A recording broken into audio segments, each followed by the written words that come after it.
Bismillahirrahmanirrahim. Assalamualaikum warahmatullahi wabarakatuh. Alhamdulillahirabbil alamin. Alhamdulillahil malikil mubin. Alladzi habana bil imani wal yaqin. Wassalatu wassalamu ala Muhammadin khatamil anbiya'i wal mursalin wa ala alihi at-tayyibin wa ashabil akhyari ajma'in wa man tabi'ahum bi ihsanin illa yaumiddin, amma ba'd. Qala Allah Ta'ala fil Qur'anil Karim ba'da a'udzu billahi minasyaitonir rajim. Bismillahirrahmanirrahim. Ya ayyuhalladzina amanu taqullaha wa qulu qawlan sadida yuslih lakum a'malukum wa yaghfir lakum dhunubakum wa may yuti'illaha wa rasulahu faqad faza fawzan 'azima. Wa qala 'alaihi salatu wassalam ittaqillaha haitsu ma kunta wa atbi'is sayyi'atal hasanata tamhuha wa khaliqin nasa bi khuluqin hasanin. Teman-teman yang insyaallah dirahmati oleh Allah Subhanahu wa taala. Yang pertama, marilah kita panjatkan rasa syukur kita atas kehadirat Allah Subhanahu wa taala. Rasa terima kasih kita kepada Allah Subhanahu wa taala. Karena apa? Karena Allah Subhanahu wa taala sampai hari ini, sampai pada saat ini masih memberikan kita nikmat kesehatan. Allah masih memberikan kita nikmat kesehatan, kesempatan dan waktu luang. Dan lebih penting, Allah masih memberikan kita nikmat hidayah, yang mana nikmat hidayah ini tidak sembarang diberikan oleh Allah Subhanahu wa taala kepada sembarang orang. Ya. Jadi dengan nikmat hidayah ini kita bisa merasakan dua nikmat terbesar. Ya, ini adalah nikmat Islam dan nikmat iman. Di hari akhir kelak, kedua nikmat ini akan menjadi hujjah. Kedua nikmat ini akan menjadi saksi di akhirat kelak bahwasannya kita adalah hamba Allah yang berserah diri kepada Allah Subhanahu wa taala. Dan tak lupa pula selawat berangkaikan salam kita curahkan kepada seorang lelaki yang akhlaknya paling mulia, seorang lelaki yang akhlaknya dipuji oleh Allah Subhanahu wa taala di dalam Al-Qur'an, yang rela tubuhnya bersimbah darah, anaknya rela menjadi yatim dan istrinya menjadi janda, yaitu adalah Nabi Muhammad sallallahu alaihi wasallam. Karena berkat perantara beliaulah kita bisa merasakan nikmatnya Islam dan juga nikmat iman di zaman yang penuh dengan ilmu pengetahuan. Ya, ini adalah ad-dinul Islam. Baik teman-teman sekalian, pada kesempatan kali ini saya akan bawakan sebuah tema yang insya Allah cocok untuk kita yang sedang menyandang gelar sebagai seorang anak, ya, sebagai seorang anak. Ya, ini tema yang akan saya bawakan pada hari ini adalah birrul walidain. Apa itu birrul walidain? Ya, ini adalah berbakti kepada kedua orang tua.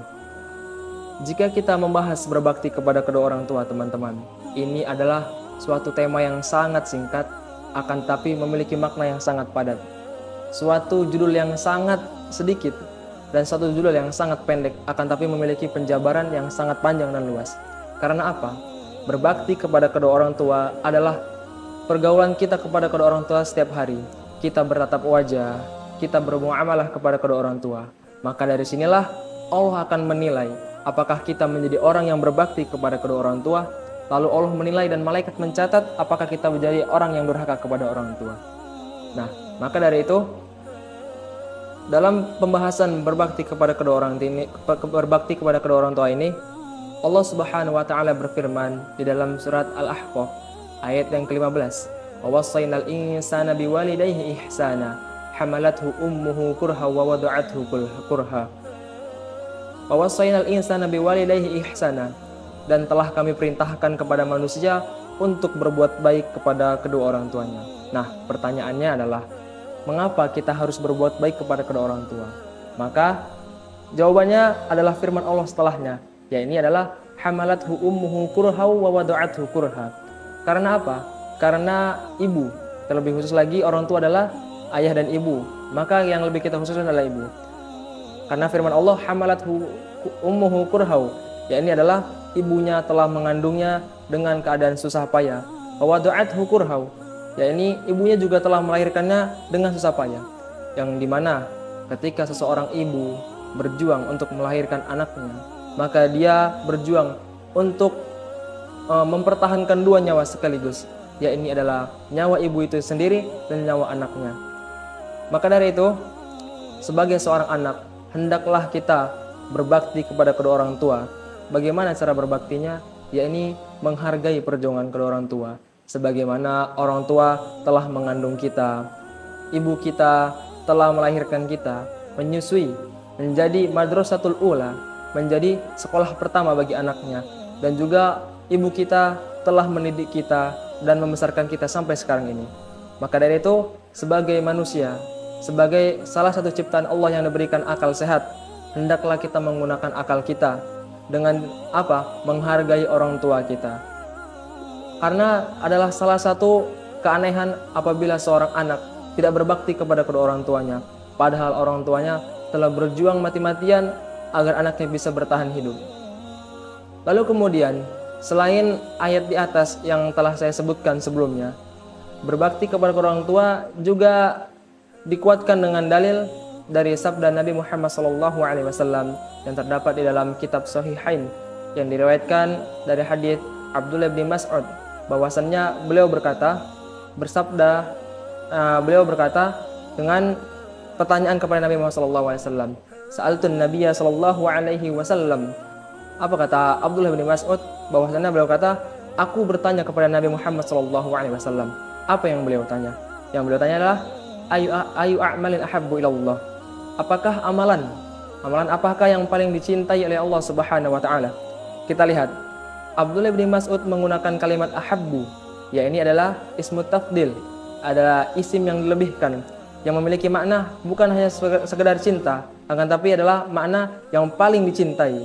Maka Nabi Muhammad SAW bersabda dan menjawabnya, yaitu yang pertama adalah qala as-salatu ala waqtiha.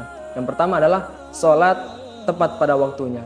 Jadi teman-teman sekalian, salah satu amalan yang paling dicintai oleh Allah Subhanahu wa taala adalah salat pada waktunya. Contohnya bagaimana? Contohnya ketika azan subuh telah berkumandang, maka segeralah kita untuk mendatangi salat subuh tersebut. Jangan menunda-nunda, apalagi sampai kita lalai dan melupakan salat subuh tersebut. Nah, apabila kita melakukan salat subuh tepat pada waktunya, maka salat tersebut akan menjadi amalan atau salah satu amalan yang paling dicintai oleh Allah Subhanahu wa taala. Lalu yang kedua, kemudian Abdullah bin Mas'ud mengajukan kalimat atau mengajukan pertanyaan kedua kepada Nabi Muhammad SAW. Qultu tsumma, aku berkata, lalu kemudian apa ya Rasulullah? Maka Nabi Muhammad SAW menjawab, birrul walidain, ya ini adalah berbakti kepada kedua orang tua.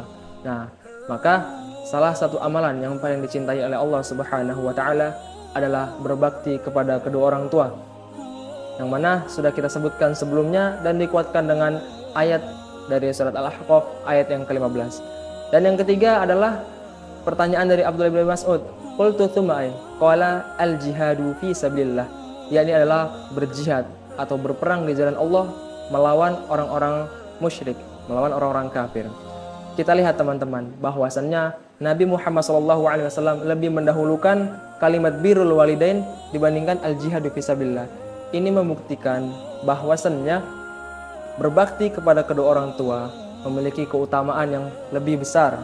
Berbakti kepada kedua orang tua memiliki pahala yang lebih tinggi di sisi Allah dibandingkan berjihad fi sabilillah. Oleh karena itu, maka marilah kita sama-sama sebagai seorang anak berbakti kepada kedua orang tua. Bagaimana caranya? Yang pertama adalah dengan menjaga tutur kata kita. Hendaklah kita berkata yang baik kepada kedua orang tua, memberikan perkataan yang patutnya kita berikan kepada orang tua, tidak mengangkat suara kita di atas suara orang tua. Itu yang pertama. Lalu yang kedua adalah melakukan perbuatan yang disenangi orang tua, yang membuat hati orang tua merasa senang dan ridho. Oleh karena itu, jangan sampai perbuatan ataupun lisan kita menggores hati orang tua atau menyakiti hati kedua orang tua kita. Karena apa? Ridhonya Allah terletak pada ridhonya orang tua. Begitupun sebaliknya, murkanya Allah terletak pada murkanya orang tua. Nah, mungkin hanya ini yang bisa saya sampaikan. Lebih dan kurang saya mohon maaf. Wallahu ta'ala a'lam wal ilmu wahkamatam. Akhirul kalam. Assalamualaikum warahmatullahi wabarakatuh.